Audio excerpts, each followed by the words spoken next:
Her father, Milton Davenport, owned Davenport Construction, one of the most respected firms in the tri-state area. What started as a small family business had grown into a multi-million-dollar empire under his leadership. I wasn't some gold digger looking for an easy ride. I had my MBA from Wharton and 3 years of experience at a prestigious consulting firm. When Milton offered me a position, I saw it as an opportunity to prove myself, not just coast on my wife's name.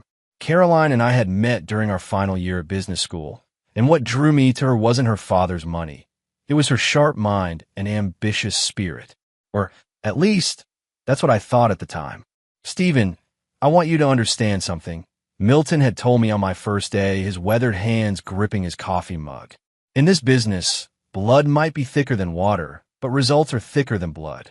You prove yourself here, and there's no limit to how far you can go." Those words became my gospel. I threw myself into every project with the intensity of a man possessed. While other employees left at 5, I stayed until 8. While they took weekends off, I was studying market reports and architectural plans. I transformed the company's digital infrastructure, streamlined operations, and personally brought in over $15 million in new contracts. The Davenport family dynamics were complex. Milton had 2 children, Caroline and her younger brother David. David was 28, 3 years younger than Caroline and me, but he'd chosen a different path.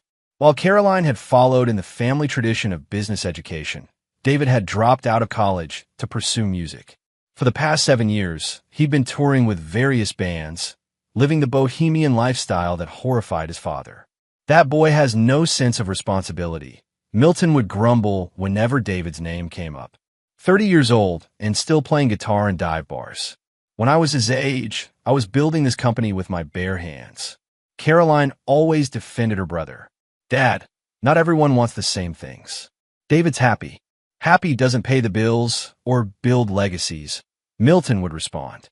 I stayed out of those family disputes. My focus was on proving my worth through performance. And perform I did. In my second year, I identified a massive inefficiency in our subcontractor network that was costing us nearly $2 million annually.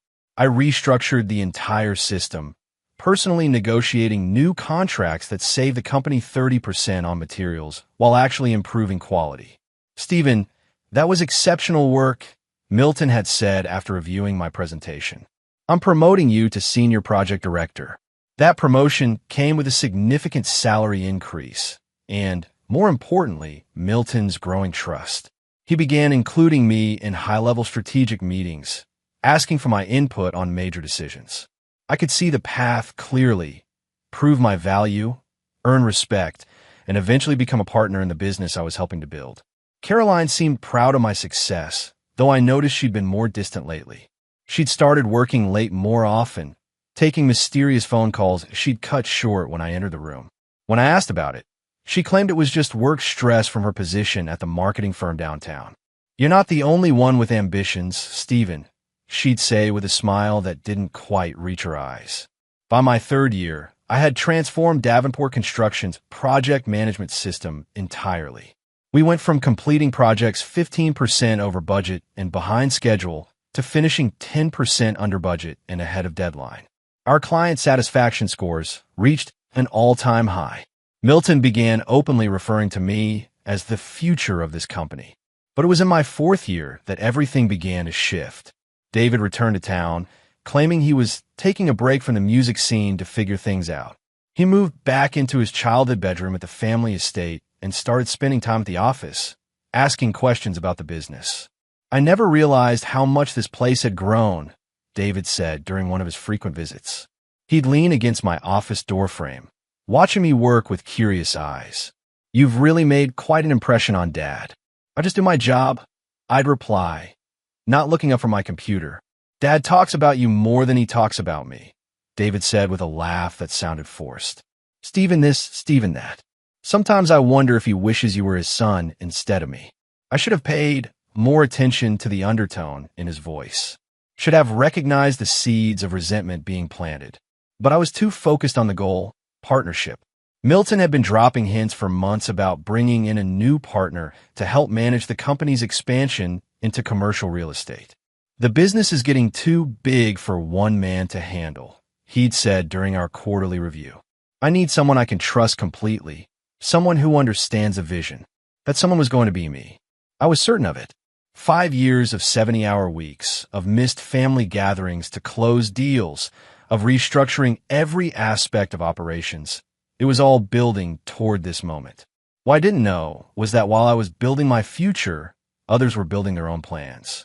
Plans that didn't include me as anything more than a useful tool to be discarded once my purpose was served. The first crack in my carefully constructed world appeared on a Tuesday morning in early October, 3 months after David's return.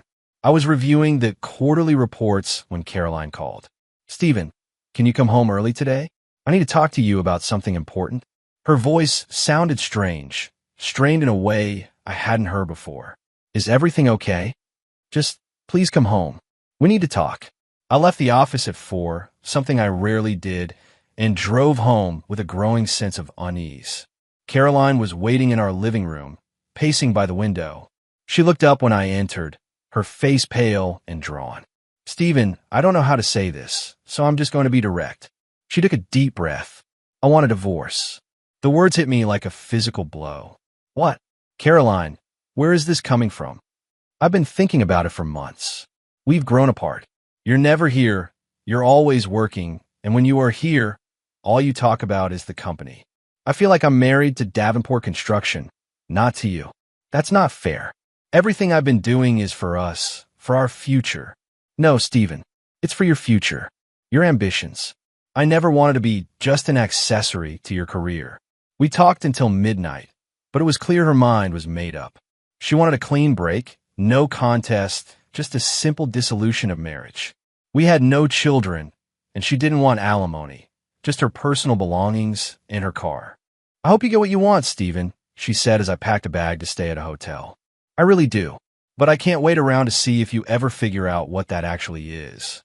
I moved into a furnished apartment downtown, throwing myself even deeper into work to drown out the pain. Milton was surprisingly supportive.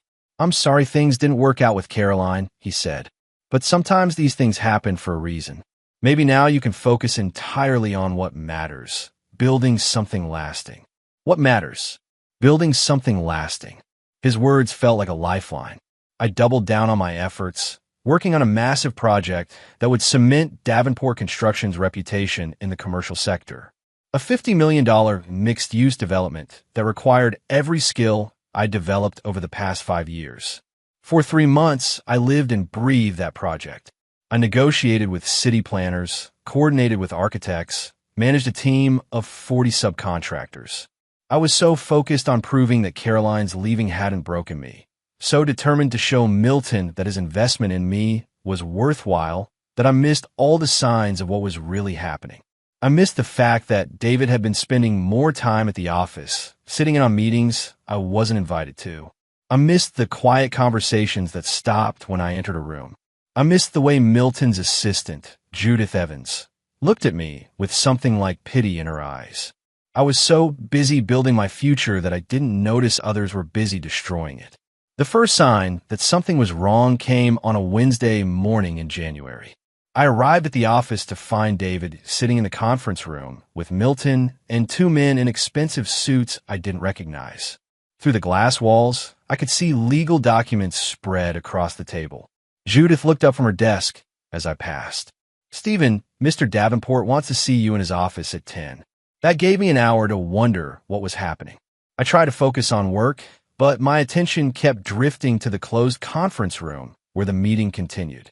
At exactly 10 o'clock, I knocked on Milton's door. "Come in, Stephen. Sit down."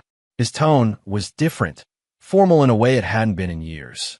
"I have some news about the company's future direction." I sat across from his desk, the same chair where we'd had countless productive discussions about strategy and growth. But something felt different about the space today, as if an invisible wall had been erected between us. "As you know, the company has been growing rapidly, thanks in large part to your excellent work. The commercial real estate expansion has been particularly successful." He paused, shuffling papers on his desk, "which is why I've decided it's time to bring in a partner to help manage this growth." My heart rate accelerated. This was it, the moment I've been working toward for 5 years. I'm honored that you're considering. I'm making David a full partner, effective immediately. The words hung in the air like smoke from a gun. I stared at Milton, certain I had misheard. David? But he's only been working here for 3 months. David is my son, Stephen. This company has always been meant to stay in the family. Milton's voice was steady, but he wouldn't meet my eyes. He's shown remarkable aptitude for the business in a very short time. Remarkable aptitude. In 3 months.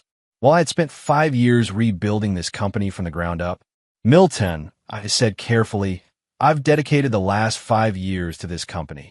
I've increased profits by 40%, streamlined operations, brought in over $30 million in new business. And I'm grateful for all of that, which is why I'm not letting you go. You'll continue in your current role, reporting to David as the new managing partner. Reporting to David, the man who 3 months ago didn't know the difference between gross and net profit margins. I need some time to think about this, I said, standing up. Of course. Take all the time you need. I walked back to my office in a daze. 5 years. 5 years of my life, of missed opportunities, of sacrificing my marriage to this altar of ambition. And for what? To be told that blood trumps performance, that loyalty means nothing when measured against family ties. I sat at my desk and opened my laptop, pulling up the files that contain my life's work for this company. Every system I'd implemented, every process I'd improved, every relationship I'd built. It was all there, documented in meticulous detail. That's when I realized something that Milton apparently hadn't considered. I wasn't just an employee who could be easily replaced. I was the institutional memory of every major improvement made in the last 5 years. I was the architect of the systems that kept this company running efficiently. I was the relationship holder with our biggest clients. I was irreplaceable, and they had just made a catastrophic error in judgment. I spent the rest of the day in apparent normalcy, attending meetings and responding to emails. But underneath the surface, I was conducting an audit, not of the company's finances, but of my own value and leverage. By the time I left the office at 6, I had a complete picture. I personally managed relationships with clients representing 60% of our annual revenue. The digital systems I'd implemented were so customized to my specifications that no one else fully understood how they worked. The project management methodology that had revolutionized our efficiency was entirely my creation, documented in files that only I had access to. Most importantly, I had been the primary point of contact for the $50 million mixed-use development project, the largest contract in the company's history. A project that was scheduled to begin construction in 3 weeks. That evening, I did something I hadn't done in months. I called old contact from my consulting days.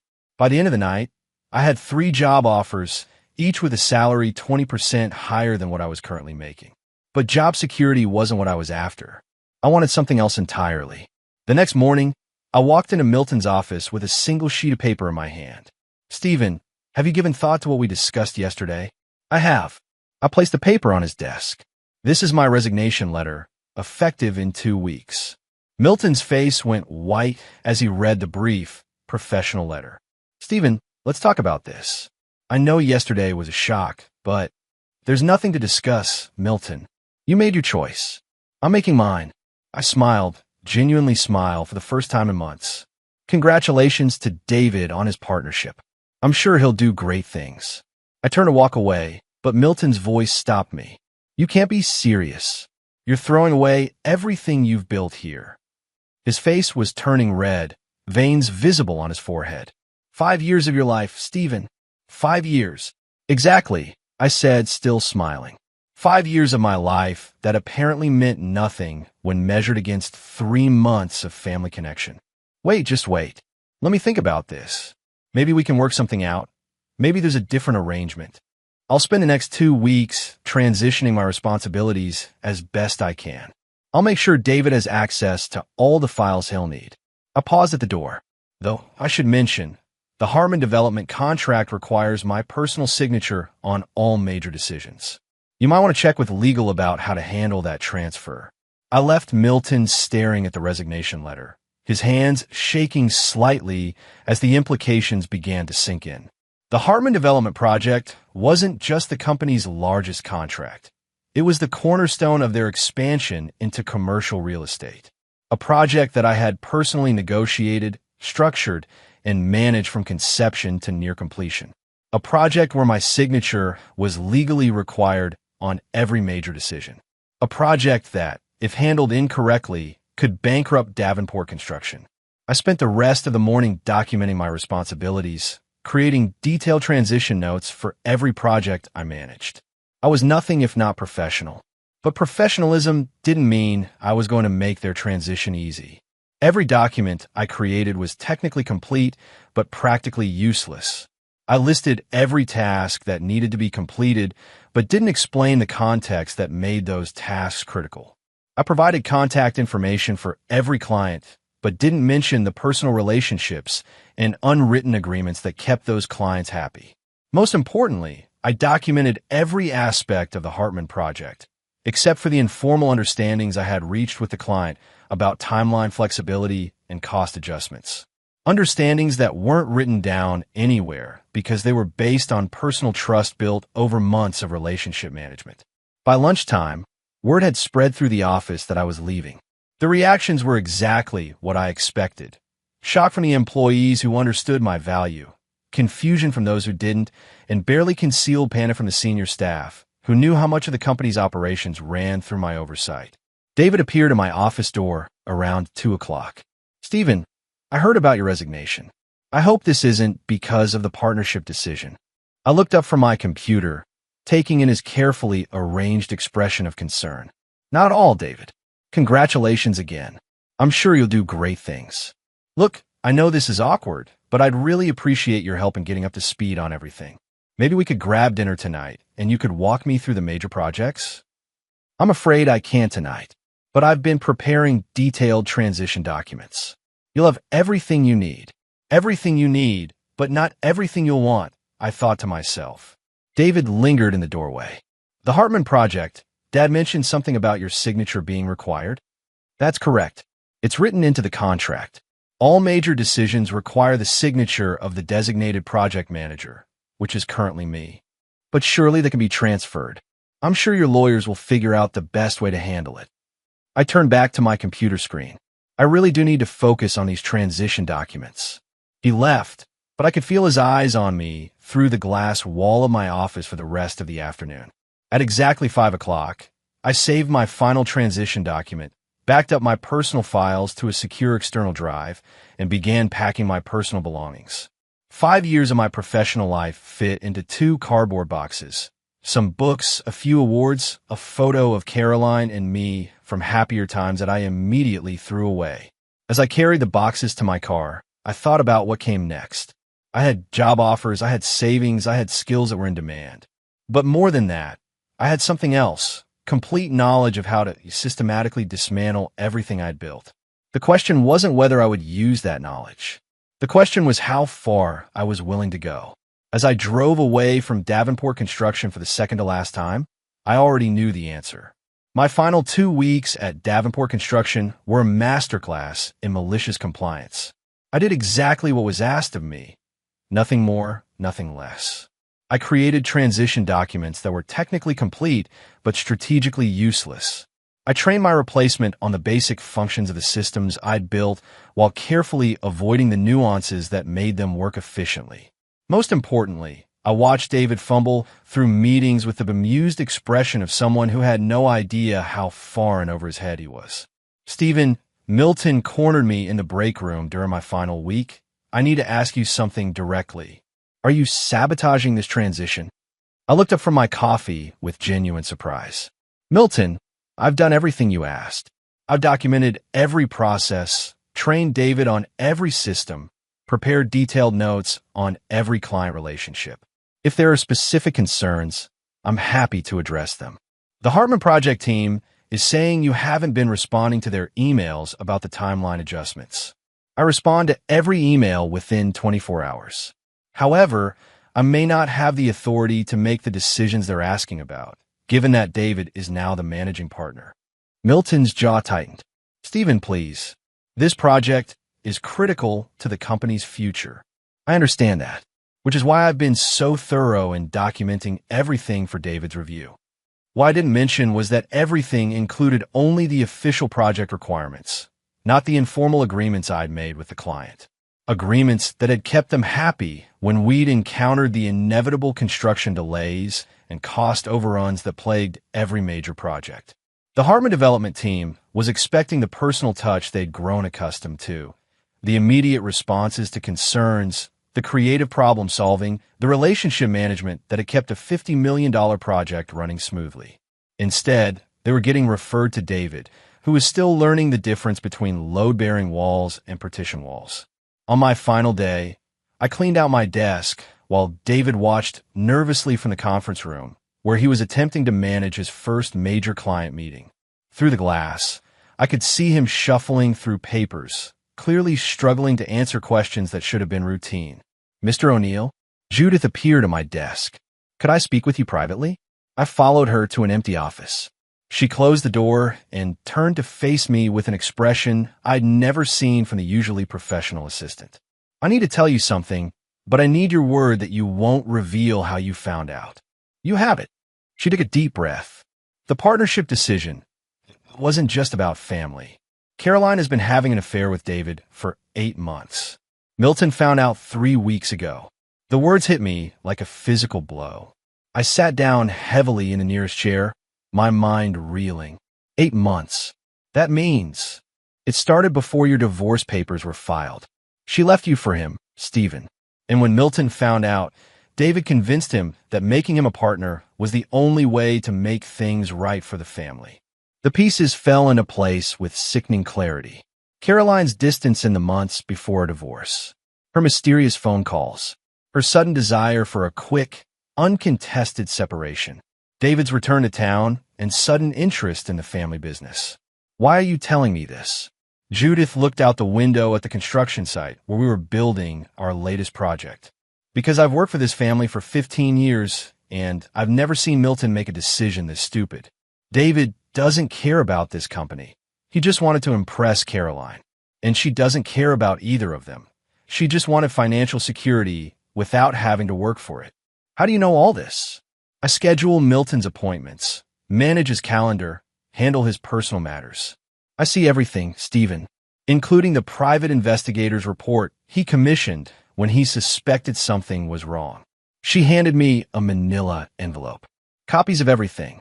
Photos, financial records, communication logs. David has been using company funds to pay for expensive gifts for Caroline, jewelry, vacations, even a new car. Technically embezzlement, though Milton has been covering it up to avoid scandal." I stared at the envelope, feeling a cold fury building in my chest. Not just betrayal, systematic, calculated betrayal designed to steal 5 years of my life while using my own work to finance their affair. "What are you going to do with this information?" Judith asked. I looked up at her, and she took a step back at whatever she saw in my expression. "I'm going to make them pay for every lie they told, every moment they stole from me, every dollar they used to fund their betrayal." "Stephen, don't worry, Judith. I won't involve you in what comes next, but you might want to start looking for another job. This company is about to face some serious challenges." I left Davenport Construction that afternoon with more than just my personal belongings.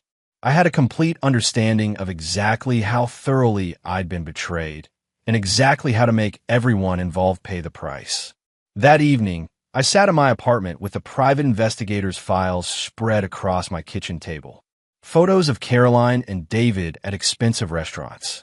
Credit card statements showing charges for hotel rooms and jewelry. Bank records showing transfers from company accounts to cover personal expenses. But what interested me most wasn't the evidence of their affair. It was the evidence of their stupidity. They'd been careless, leaving digital footprints everywhere. David had used his company email to make reservations. Caroline had posted social media photos from locations that corresponded with charges on the company credit card. They'd been so confident that Milton would cover for them, so certain that I would never find out, that they'd documented their own betrayal in excruciating detail. I opened my laptop and began making calls. First to Jeff Kern, my former colleague who now ran his own consulting firm. Then to Clinton Horton, a corporate lawyer I'd worked with on several major projects. Finally, to Kelvin Moran, a private investigator who specialized in corporate matters. By midnight, I had assembled a team of professionals who understood exactly what I wanted to accomplish. Not just revenge, systematic destruction of everything my betrayers had built their future on. The key, I explained to them during our first meeting, is that they used my work to finance their betrayal. Every system I built, every client relationship I developed, every process I implemented, they're planning to use all of it to support their new life together. And you want to take it all away, Jeff said. I want to burn it to the ground and salt the earth so nothing ever grows there again. Clinton leaned forward. Stephen, I need to be clear about the legal risks. Everything we do will be perfectly legal. I'm not interested in breaking laws. I'm interested in using every legal tool available to destroy people who betrayed me. Kelvin pulled out a tablet and began taking notes. What's the timeline? I smiled, the same calm smile I'd given Milton when I resigned. They're planning to get married in June, using David's partnership profits to finance a wedding that will cost more than most people make in a year. I want them broke, unemployed, and facing serious legal consequences by then. That's ambitious, Clinton said. I have 5 years of detailed knowledge about every aspect of that company's operations, every client relationship, every process inefficiency, every regulatory compliance issue they've been ignoring. I know exactly where the bodies are buried because I'm the one who buried most of them. I pulled out a folder containing my own documentation. And I have something else, a complete backup of every system I built, every process I designed, every client contact I developed. Information that will be very valuable to their competitors. Jeff whistled low. You're not just planning to leave. You're planning to take the entire foundation of their business with you. They made a choice to betray someone who had given them everything. Now, they get to live with the consequences of that choice. I looked around the table at the 3 men who would help me execute the most comprehensive revenge plan I could imagine. Gentlemen, we have 5 months to completely destroy 3 lives. I suggest we get started outside. Snow was beginning to fall in the city where I had spent 5 years building someone else's dreams. But those dreams were about to become nightmares, and I was going to enjoy every moment of watching them burn. The war began quietly, with the kind of strategic precision that had made me successful at Davenport Construction. But this time, instead of building systems, I was dismantling them. My first target was the Hartman Development Project, the $50 million contract that represented 40% of Davenport's annual revenue. As the original project manager, I knew every weakness in their approach, every corner they'd cut, every promise they'd made that they couldn't keep. More importantly, I knew Marcus Hartman personally. Stephen, Marcus greeted me warmly when I called to request a lunch meeting. I heard you left Davenport. That's a shame. You were the only one over there who really understood our vision. That's actually what I wanted to discuss with you, Marcus. I think there are some things you should know about how your project is being handled now. We met at his private club downtown, the kind of place where deals worth hundreds of millions were discussed over perfectly prepared steaks. Marcus was a 4th-generation real estate developer who had built his reputation on projects that came in on time and under budget. He did not tolerate incompetence. I'll be direct, Marcus. David Davenport is not qualified to manage a project. He has 3 months of construction experience and no background in commercial development. Milton gave him the position for personal reasons that have nothing to do with your project's success. Marcus set down his fork, his expression growing serious. What kind of personal reasons? I slid a folder across the table. David is having an affair with my ex-wife. Milton made him a partner to keep in the family. Your $50 million project is being managed by someone whose primary qualification is sleeping with the right person. Marcus opened the folder and examined the documentation I prepared. Photos of David and Caroline together, financial records showing his lack of experience, copies of emails where David demonstrated fundamental misunderstandings of basic construction principles. This is concerning, Stephen, but what exactly are you proposing? I'm starting my own consulting firm. I have the experience, the relationships, and the knowledge to complete your project better than Davenport ever could. Let me audit their current progress and show you exactly what you're not getting for your money. Marcus leaned back in his chair, studying me with calculating eyes. And what do you get out of this? The satisfaction of ensuring your project is handled by someone who actually cares about the outcome. 3 days later, Marcus Hartman requested a comprehensive project review meeting with Davenport Construction. He brought his own team of engineers and architects, professionals I had quietly briefed on exactly what questions to ask. I watched the meeting through the conference room's glass walls, positioned at my temporary desk where I was finishing transition documents. David sat at the head of the table, sweating visibly as the Hartman team systematically exposed every gap in his knowledge. Mr. Davenport, one of the engineers, said, "The foundation specs show a deviation from the original plans. Can you explain the engineering rationale for this change?" David shuffled through papers, clearly searching for an answer he didn't have. The original plans were adjusted for efficiency purposes. Efficiency purposes? This change reduces the building's load capacity by 15%. That's not efficiency. That's a potential structural failure. Milton tried to intervene, but Marcus cut him off. "I want to hear from the project manager." "David, walk me through your quality control process." What followed was 20 minutes of painful fumbling as David revealed that he had no quality control process, no understanding of regulatory requirements, and no grasp of the timeline implications of the decisions he'd been making. "I think we've heard enough," Marcus said finally. "Milton, I'm invoking the performance review clause in our contract. Davenport Construction has 30 days to demonstrate competent project management, or we'll be terminating this agreement and seeking damages for the delays and substandard work completed so far." The meeting ended with handshakes that felt like funeral preparations. As the Hartman team filed out, Marcus caught my eye and nodded almost imperceptibly. That afternoon, Milton appeared at my temporary desk with desperation in his eyes. "Stephen, I need your help. The Hartman review was a disaster. David, he's not ready for this level of responsibility." "I'm sorry to hear that, Milton, but my transition period ended yesterday. I'm no longer an employee of Davenport Construction. Please, just consult on this one project. We'll pay you whatever you want."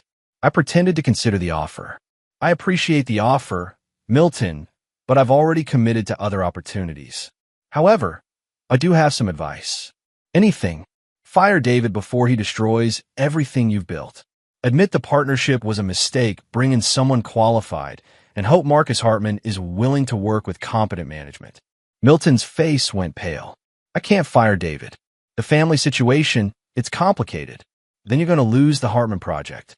And once word gets out that Davenport Construction can't handle major commercial development, you'll lose a lot more than that." I gathered my final personal items and stood to leave. "Good luck, Milton. You're going to need it." But my conversation with Milton was just the opening move. That evening, I met with my assembled team to review the progress on our broader strategy. "The Hartman project is critical," I explained to Jeff, Clinton, and Kelvin. "But it's just the first domino. We need to systematically undermine their relationships with every major client." Jeff pulled out his laptop. "I've been analyzing the client list you provided. 12 companies represent 80% of their revenue. If we can create doubt about Davenport competence with just 3 or 4 of them, the ripple effect will be devastating." "How do we do that?" Kelvin smiled grimly. "The same way we handle Hartman. You provide inside knowledge of each client's specific concerns and expectations. I document David's incompetence in dealing with those concerns. Jeff reaches out through his business network to plant seeds of doubt. And I handle the legal aspects," Clinton added, "making sure everything we do is completely legitimate while maximizing the damage to their business relationships." "What about Caroline?" I asked. Kelvin opened another folder. "She's been busier than we thought. Apparently, her affair with David wasn't her first extramarital adventure. She had at least 2 other relationships during her marriage, including a 6-month affair with her boss at the marketing firm." I felt a familiar cold anger building in my chest. Evidence, hotel receipts, restaurant charges, even some very indiscreet text messages her boss kept on his phone. She's not nearly as careful as she thinks she is. The boss, does he know about David? No. In fact, he seems to think Caroline left you for him. He's been planning to leave his wife and marry Caroline himself." Jeff laughed bitterly. "So she's playing multiple men against each other while they all think they're her one true love." "That gives us options," Clinton said. "We could expose the whole network of affairs. Let them all destroy each other." I considered the possibilities. Caroline had built her new life on a foundation of lies and manipulation, using men who cared about her to finance her lifestyle while she searched for the best long-term option. She thought she was clever, playing different men against each other without any of them knowing about the others. She was about to learn that deception was a game that could be played by experts. "Here's what we're going to do," I said. "We're going to give Caroline exactly what she deserves. The chance to explain her choices to all the men she's been manipulating simultaneously." "Ow!" I smiled, feeling the same cold satisfaction I'd experienced when I resigned from Davenport Construction. "We're going to throw her a surprise party." 2 months into my campaign, Davenport Construction was hemorrhaging clients. The Hartman project had been officially terminated, with Marcus citing fundamental management incompetence in his written notice. 3 other major clients had requested project reviews that exposed similar gaps in David's capabilities. But the real masterpiece was yet to come. I had been carefully orchestrating a series of events that would expose Caroline's web of deception in the most public and humiliating way possible. Through Kelvin's investigation and my own strategic planning, I had identified all the key players in her elaborate manipulation scheme. David Davenport, her current target, the one she was planning to marry for his partnership money. Neil Maloney, her boss at the marketing firm, who believed Caroline had left me for him and was planning to divorce his wife to marry her. Carlos Stanley, a wealthy client of her marketing firm who had been lavishing expensive gifts on Caroline under the impression that she was single and available. 3 men, each convinced he was Caroline's true love, each planning a future that Caroline had no intention of honoring. They were about to meet each other. The setup required delicate timing. I had Kelvin create false social media accounts to anonymously tip each man off about Caroline's surprise birthday party at the Riverside Country Club.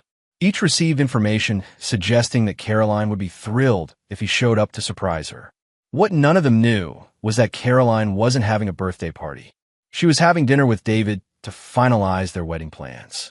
I positioned myself at the bar with a clear view of the dining room, waiting for the fireworks to begin.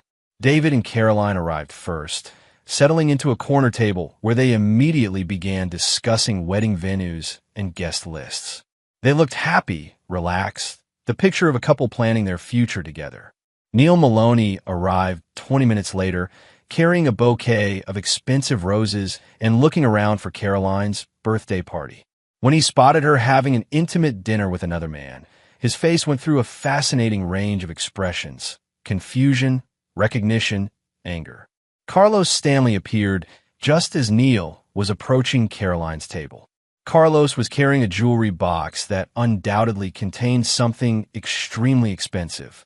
He saw Caroline with David and Neil approaching, and his businessman's instincts immediately recognized what was happening. What followed was the most beautiful implosion I had ever witnessed.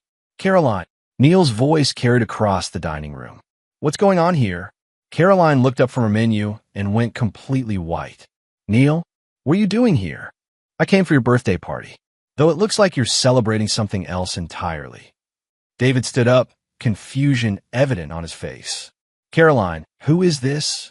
"I could ask you the same question," Carlos said, approaching the table with the cold smile of a man who had just realized he'd been played. "Caroline, I thought you said you were single."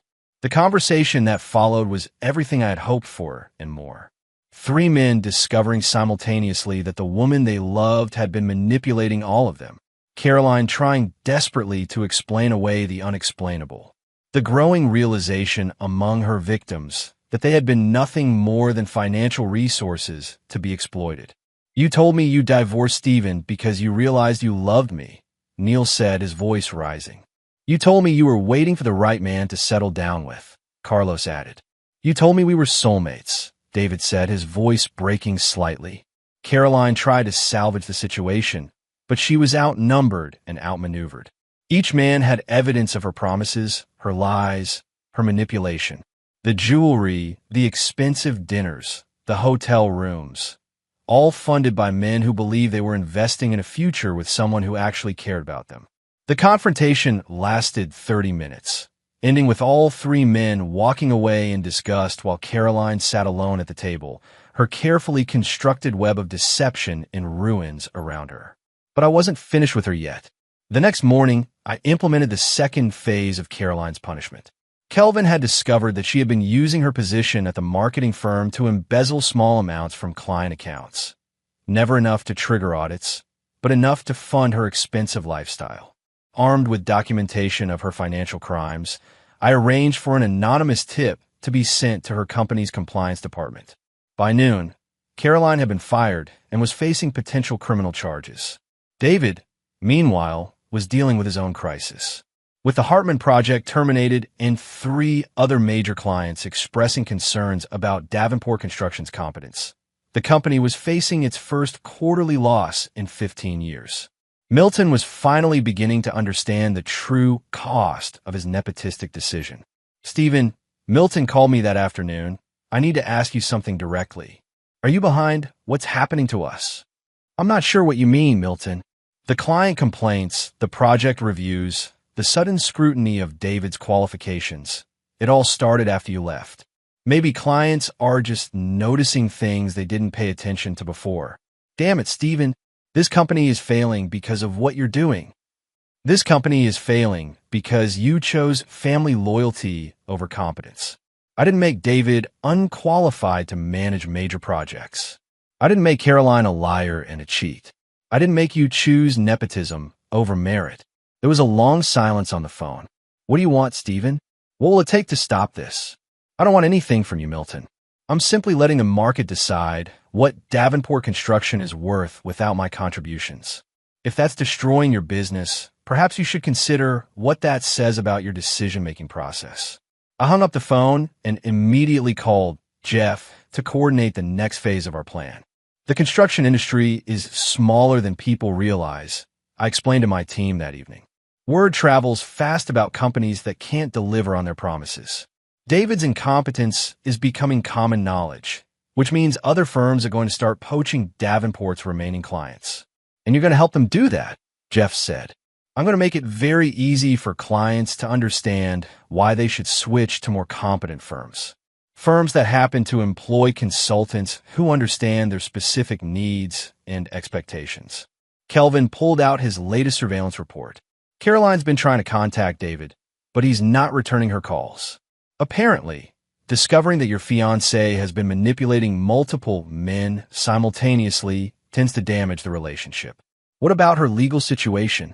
"The embezzlement charges are moving forward. She's hired a lawyer, but the evidence is pretty damning. She's looking at potential jail time and definitely financial ruin." Clinton leaned forward. "Stephen, I need to ask, are you sure you want to go this far?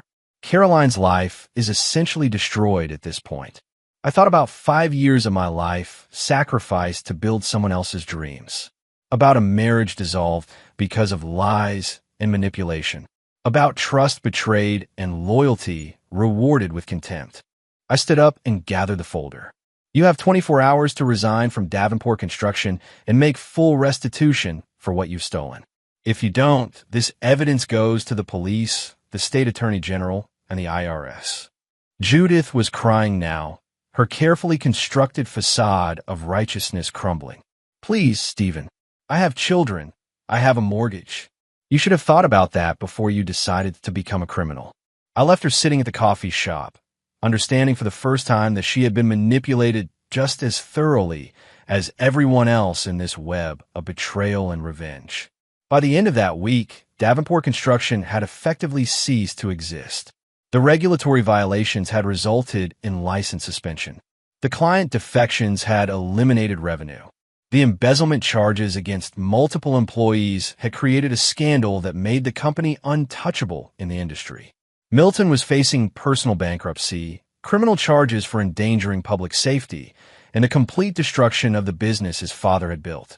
David was unemployable in the construction industry and facing potential criminal liability for the safety violations that had occurred under his management.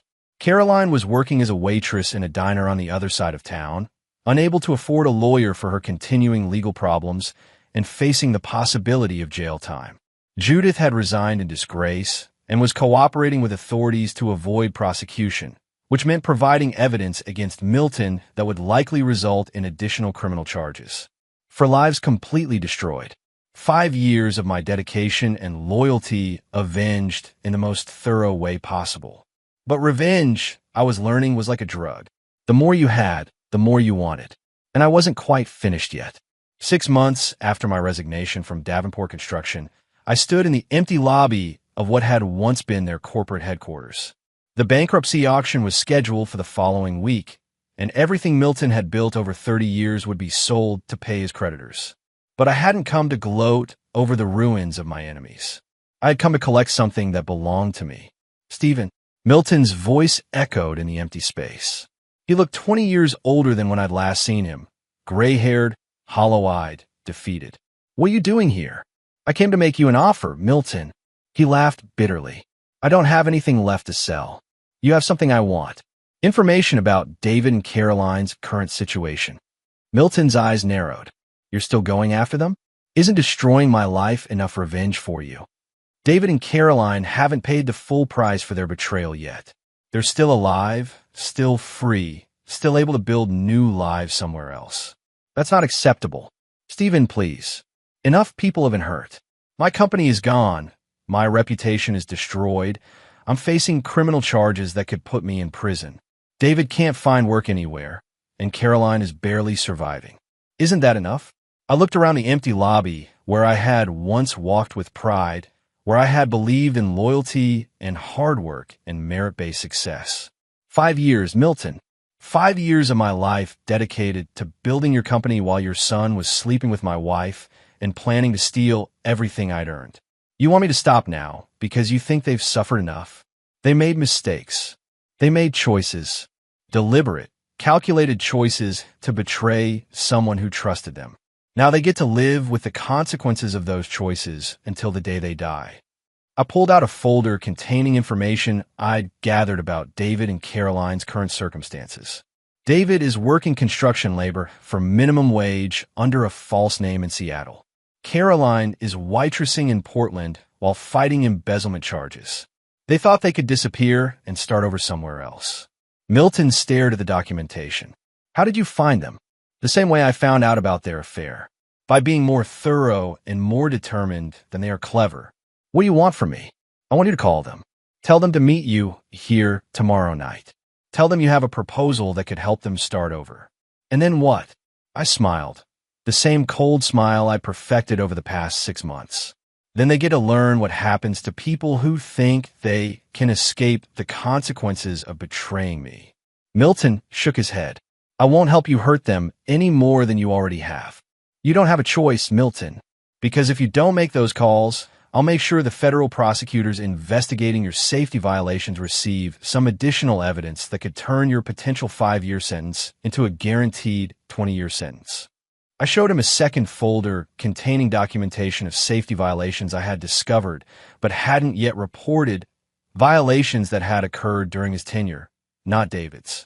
Violations that could be interpreted as willful endangerment of workers and the public. Milton's face went white as he reviewed the evidence. This is extortion. This is justice. You enabled David's affair with my wife. You chose family politics over competence. You betrayed 5 years of my loyalty and dedication. Now you get to be the instrument of their final punishment. What are you planning to do to them? I'm going to give them exactly what they gave me. Complete betrayal by someone they trust, followed by the systematic destruction of everything they think they've built. Milton was silent for a long moment, staring at the evidence that could send him to federal prison for the rest of his life. Make the calls, Milton. Tonight. The next evening, I waited in the darkened Davenport construction offices, hidden behind what had once been my desk. Milton sat in the conference room, nervous and defeated, waiting for his children to arrive. David entered first, looking thin and worn down by months of manual labor. He was followed by Caroline, who had clearly struggled with the transition from her former lifestyle to minimum wage survival. Dad, David said, confusion evident in his voice. Why did you want to meet here? I have a proposal, Milton said, his voice shaking slightly. A way for both of you to start over with clean slates. Caroline sat down heavily in one of the conference room chairs. What kind of proposal? There's someone who has been orchestrating the destruction of our family. Someone who has been systematically destroying our lives out of revenge. David leaned forward. What are you talking about? Stephen O'Neill, your ex-husband, Milton said to Caroline. He's been behind everything that's happened to us. The client complaints, the regulatory violations, the evidence that destroyed your career, Caroline. All of it was planned and executed by Stephen. I watched from the shadows as understanding dawned on their faces. That's impossible, Caroline said. Stephen wouldn't. Stephen has spent the last 6 months destroying everything we care about because he found out about your affair. He's been playing a game of revenge that we didn't even know we were part of. David slammed his hand on the table. That bastard. I knew something was off about how everything fell apart so quickly. The question, Milton continued, is what we're going to do about it. Caroline made her choices when she decided to cheat on me with David while using my success to finance their affair. David made his choices when he decided to use nepotism instead of competence to advance his career. Milton made his choices when he decided family politics were more important than merit. I looked around the table at the 3 professionals who had helped me execute the most comprehensive revenge plan I could imagine. They wanted to take everything I built and use it for their own purposes. Now they get to discover what life looks like when everything they thought they had is taken away. Outside, spring was coming to the city where I had once believed in loyalty and hard work. But I had learned that some lessons can only be taught through consequences, and some people can only understand justice when they experience it personally. The final phase of my plan was about to begin. 3 months after the restaurant confrontation, Caroline's life had completely collapsed. The embezzlement charges had resulted in a plea bargain that required full restitution plus fines. Money she didn't have. Her apartment lease had been terminated due to non-payment, and she was living in a studio apartment in the worst part of town. David's partnership at Davenport Construction had become a liability rather than an asset. The company had lost 60% of its major clients, and Milton was facing the possibility of bankruptcy for the first time in 30 years. David's engagement to Caroline had ended when he discovered the extent of her financial crimes and multiple affairs. But I wasn't satisfied with their suffering. I wanted their complete destruction. The beauty of systematic revenge, I explained to my team during our final planning meeting, is that you don't just destroy someone's current situation, you destroy their ability to recover. Jeff looked up from his laptop where he was reviewing our progress. Caroline's unemployable in the marketing industry. Word is spread about the embezzlement charges. No reputable firm will hire her. And David's reputation in construction is finished, Kelvin added. Everyone knows he was given a position he wasn't qualified for and destroyed a successful company through incompetence. Which brings us to the final phase, I said. Milton still has assets. The company property, his personal real estate investments, his retirement accounts. He could potentially sell everything and start over somewhere else. Clinton raised an eyebrow. And you don't want him to have that option. Milton made a choice to prioritize family politics over competence. He chose to betray someone who had given him 5 years of loyalty and exceptional performance. He chose to enable his son's affair with my wife. Now he gets to live with the complete consequences of those choices. I pulled out a folder containing the most devastating weapon in my arsenal. Documentation of every regulatory compliance violation, every corner cut, every safety standard ignored that had occurred during David's brief tenure as managing partner. David's incompetence wasn't just embarrassing, it was dangerous. He approved substandard materials, ignored safety protocols, and cut corners on structural elements. 3 different projects have violations that could result in serious regulatory penalties. Jeff whistled low. You're going to report them to the State Construction Board. I'm going to provide the State Construction Board with detailed documentation of every violation that occurred under David's management. Violations that could result in license suspension, massive fines, and personal liability for any injuries that occur as a result of substandard work. Kelvin leaned forward. That could destroy Milton personally, not just professionally. Milton made a choice to let an unqualified person manage construction projects that affect public safety. If people get hurt because of David's incompetence, Milton should be held responsible. The regulatory complaint was filed on a Friday afternoon, backed by hundreds of pages of documentation and photographic evidence.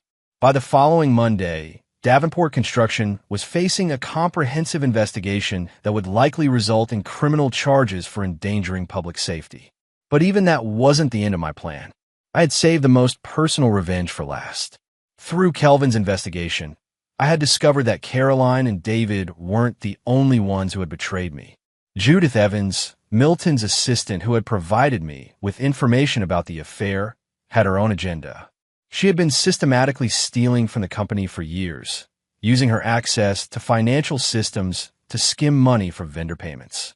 More importantly, she had been selling information about the company's clients and projects to competitors, information that had been used against Davenport Construction in several major contract negotiations. Judith thought she was helping me destroy the company because of her own resentment toward Milton. What she didn't realize was that I had been documenting her crimes the entire time, waiting for the perfect moment to use them. That moment had arrived. I arranged to meet Judith at a coffee shop downtown, ostensibly to thank her for her help in exposing Caroline and David's affair. Stephen, I have to say, watching that company fall apart has been deeply satisfying, she said over her latte. Milton finally getting what he deserves for all those years of treating his employees like disposable resources. I appreciate everything you've done, Judith.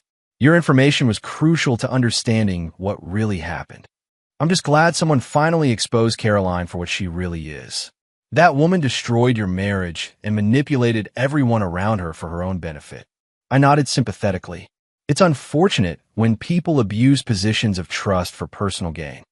Judith missed the double meaning entirely. Exactly. People who steal and lie and manipulate others should face consequences for their actions. I reached into my briefcase and pulled out a folder. I completely agree, which is why I think you should see this. I slid the folder across the table. Judith opened it and went pale as she saw documented evidence of her own crimes. Bank records showing the skimmed payments, emails proving she had sold confidential information to competitors, surveillance photos of her meeting with rival firms. Stephen, I can explain. There's nothing to explain, Judith.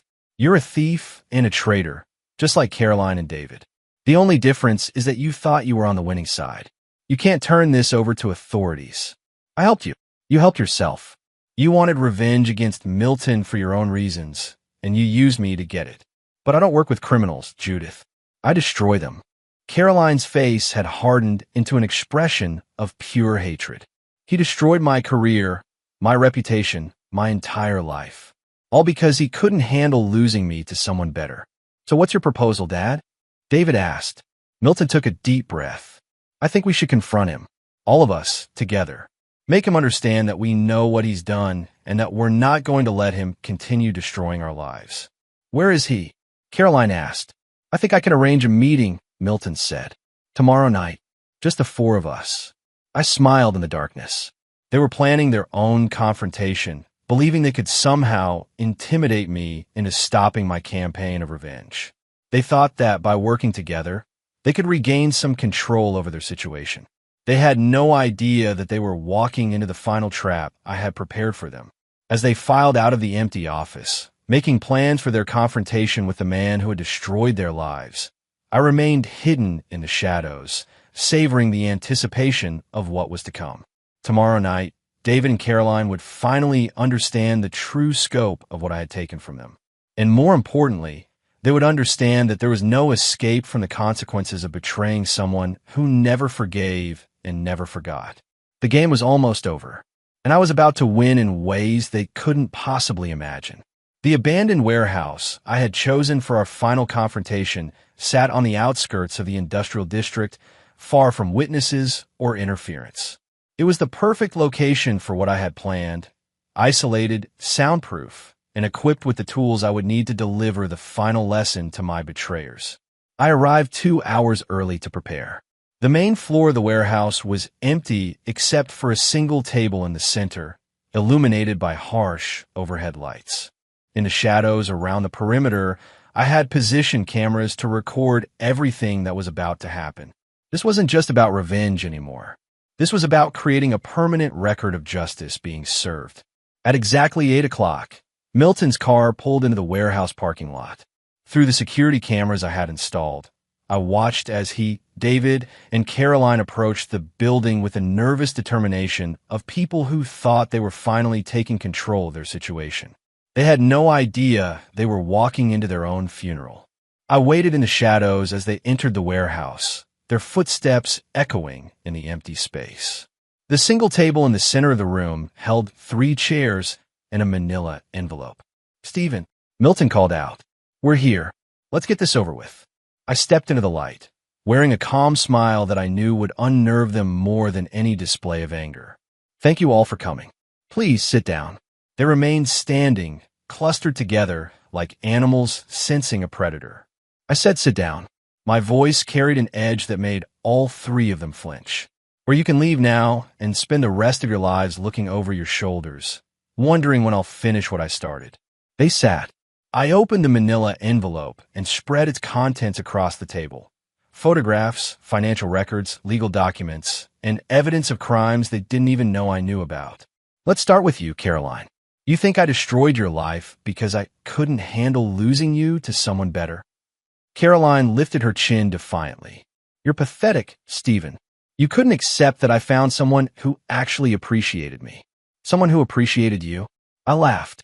"You mean David, who you cheated on with your boss? Or your boss, who you cheated on with Carlos Stanley? Or Carlos Stanley, who you cheated on with at least 2 other men I haven't even identified yet?" Caroline's defiance cracked slightly. "Those were just what? Just ways to hedge your bets while you figured out which man could provide the most comfortable lifestyle." I slid a photograph across the table. "This is you with Marcus Rivera, the architect on the Hartman project. You were sleeping with him to get insider information about construction projects, which you then sold to competitors through intermediaries." The color drained from Caroline's face. That's industrial espionage, Caroline. A federal crime. You weren't just a cheating wife. You were a criminal who used your body to steal business secrets." I turned to David. "And you think I destroyed Davenport Construction because I was jealous of your partnership? You couldn't stand that Dad chose family over some outsider," David said, but his voice lacked conviction. "I destroyed Davenport Construction because you were dangerously incompetent and your father enabled it. But more than that, I destroyed it because you used company money to finance your affair with my wife." I slid financial records across the table. $50,000 in company funds diverted to pay for jewelry, vacations, and gifts for Caroline. That's embezzlement, David. Corporate theft to fund your adultery. Dad knew about the expenses. Dad covered up the expenses to avoid scandal, which makes him an accessory to your crimes. I turned to Milton, who had gone completely pale. "And you think I'm punishing you because you chose David over me for the partnership? I chose my son. You chose corruption over competence. You chose family politics over public safety. You chose to enable criminal behavior rather than face the truth about what your children had become." I pulled out the final set of documents. "These are death certificates, Milton. 3 people died in construction accidents over the past 2 years. Accidents that occurred because you and David cut corners on safety equipment to increase profit margins."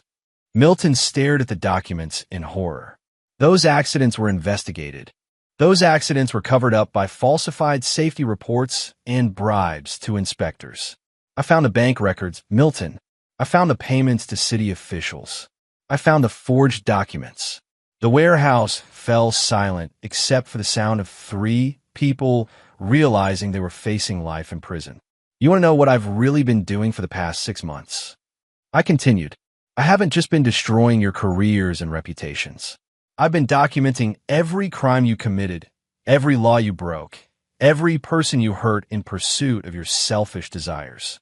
I gestured to the cameras positioned around the warehouse. "This entire conversation is being recorded and will be delivered to federal prosecutors tomorrow morning, along with complete documentation of your industrial espionage, embezzlement, bribery, and negligent homicide. Caroline stood up suddenly. You can't do this. We'll deny everything. With what credibility? You're a convicted embezzler. David is a failed executive whose incompetence destroyed a successful company. Milton is facing bankruptcy and criminal charges. Who's going to believe your word against documented evidence? David was shaking now. Stephen, please. We made mistakes, but you made choices. Calculated, selfish choices that resulted in people dying, lives being destroyed, and trust being betrayed. Now you get to live with the complete consequences of those choices. I pulled out my phone and showed them the screen. I have federal agents waiting for my call. When I dial this number, they'll be here in 15 minutes to arrest all three of you on charges that will put you in prison for the rest of your lives. What do you want? Milton asked desperately. There has to be something. I want you to understand what you took from me. 5 years of my life. 5 years of loyalty, dedication, and trust. 5 years building something I believed in, only to discover that the people I was building it for saw me as nothing more than a useful tool to be discarded when I was no longer needed. I stood up and walked to where they sat huddled together like frightened children. You want to know what I want? I want you to spend every remaining day of your lives remembering this moment, remembering that you had everything: success, wealth, family, respect, and you threw it all away for petty, selfish desires. Stephen, please, Caroline started. I want you to understand that the man you betrayed was more dangerous than you ever imagined. That the loyalty you casually discarded was the only thing protecting you from someone who never forgives and never forgets. I walked toward the warehouse exit, then turned back for one final look at the three people who had destroyed my faith in human decency. Most importantly, I want you to know that justice isn't always swift, but it's always thorough. And today, justice has been served. I dialed the number on my phone as I walked out of the warehouse, leaving behind three people who finally understood the true cost of betraying someone who had given them everything. Behind me, I could hear Caroline screaming, David pleading, and Milton crying as they realized that their nightmare was just beginning. But for me, walking out into the cool night air with the satisfaction of complete victory, the nightmare was finally over. 1 year later, I stood in the corner office of O'Neill and Associates, the consulting firm I had built from the ground up using the knowledge and contacts I had gained during my time at Davenport Construction. Through the floor-to-ceiling windows, I could see the city where I had once believed in loyalty and hard work as the keys to success. I had learned that success required something else entirely: the willingness to destroy anyone who tried to take what you had earned. The firm had grown rapidly, built on a reputation for ruthless efficiency and an absolute commitment to client success. Companies hired us not just for our expertise, but for our guarantee that we would eliminate any obstacle to their objectives, regardless of how personal or professional those obstacles might be. Jeff Kern managed our strategic consulting division. Clinton Horton led our legal services department. Kelvin Moran ran our corporate intelligence operation. Together, we had created the most feared and respected consulting firm in the region. My personal assistant knocked on my office door. Mr. O'Neill, you have a visitor. I'm not expecting anyone. She says it's personal. A woman named Jasmine Bowman. I looked up from my computer.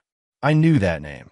Jasmine had been one of Caroline's friends from college, someone I hadn't seen since the early days of my marriage. Send her in. Jasmine entered my office looking nervous but determined. She was still attractive, though stress lines around her eyes suggested she'd had a difficult year. Stephen, thank you for seeing me. I know this is awkward, given everything that's happened. What can I do for you, Jasmine?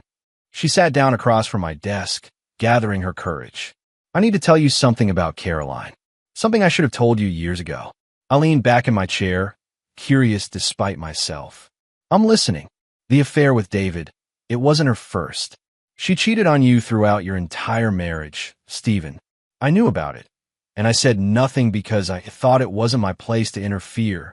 I know about the affairs, Jasmine. All of them. She looked surprised. You know? But then why didn't you? Why didn't I leave her sooner? Because I believed in loyalty. I believed in working to fix problems rather than running from them. I believed that dedication and commitment could overcome any obstacle. And now, I gestured around my office, at the awards on the walls, the expensive furniture, the view of a city where I had become a man people feared and respected. Now I believe in consequences. Caroline made her choices, and she lived with the results, as did everyone else who betrayed me. Jasmine was quiet for a moment. I heard about what happened to them. Caroline's in federal prison. David's serving time for the safety violations. Milton died of a heart attack while awaiting trial. People make choices. Sometimes those choices have consequences they don't anticipate. Stephen, I came here because I wanted to apologize. I should have told you the truth about Caroline from the beginning. I let you waste years of your life on someone who didn't deserve your loyalty. I studied her face, looking for signs of deception or manipulation. But all I saw was genuine regret and something else, an attraction that had probably been there for years but was only now being acknowledged. Apology accepted, Jasmine. Is there anything else? She hesitated, then leaned forward slightly. I was wondering if you'd like to have dinner sometime.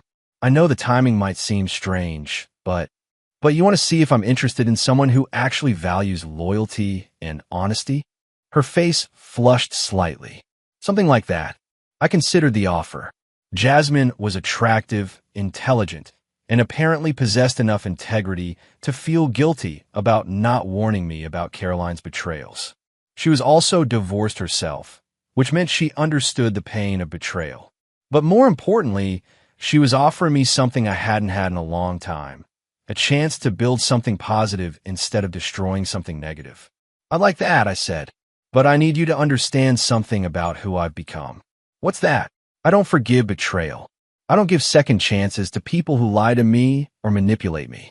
If you start something with me, you either commit to it completely or you walk away before anyone gets hurt. I understand. Do you? Because the man you knew when I was married to Caroline doesn't exist anymore.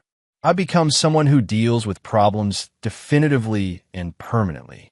Someone who never forgets and never forgives. Jasmine met my eyes steadily. Maybe that's exactly the kind of man I need. That evening, as I sat across from Jasmine in an expensive restaurant downtown, I realized that my campaign of revenge had given me more than just satisfaction. It had taught me who I really was underneath the facade of loyalty and dedication I had maintained for so many years. I was someone who could build or destroy with equal skill. Someone who could inspire loyalty or fear depending on how I was treated. Someone who had learned that strength came not from forgiveness, but from the absolute certainty that betrayal would be met with consequences that made the betrayer wish they had never been born. So what happens now? Jasmine asked over dinner. Do you just keep building your business empire? I keep building, yes, but I also keep watching. There are a lot of people in this city who think they can take shortcuts, who think they can betray trust without consequences, who think they can destroy other people's lives for their own benefit. And you make sure they learn otherwise? I smiled. Not the cold smile I had perfected during my months of revenge, but something warmer and more genuine. I make sure that people who value loyalty and honesty are protected, and people who prey on others pay the price for their choices. Jasmine raised her wine glass. To consequences. I touched my glass to hers. To justice. As we toasted, I looked around the restaurant at the other diners, successful people who had built their lives through various combinations of talent, effort, and ruthlessness. Some of them had probably betrayed others to get where they were. Some had probably been betrayed themselves. The difference was that I had learned the most important lesson of all. In a world where betrayal was common, the man who never forgave and never forgot held all the power. And I intended to use that power to build something lasting, not just for myself, but for everyone who understood that loyalty should be rewarded and betrayal should be punished without mercy. The game was over. I had won completely. And now, finally, I could begin to enjoy the spoils of victory. And there you have it. Another story comes to an end. What did you think?